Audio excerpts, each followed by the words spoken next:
දෙමළ හෝඩියේ අකුරු කීයද? ස්වර අකුරු 12යි. ව්‍යංජන අකුරු 18යි.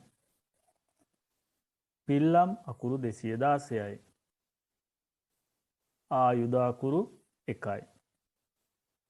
මුළු අකුරු 247යි.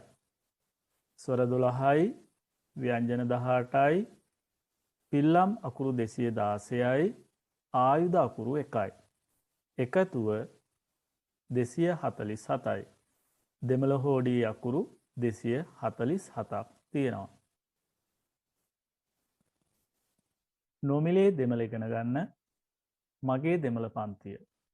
සබ්ස්ක්‍රයිබ් කරන්න, ලයික් කරන්න, ෂෙයා කරන්න.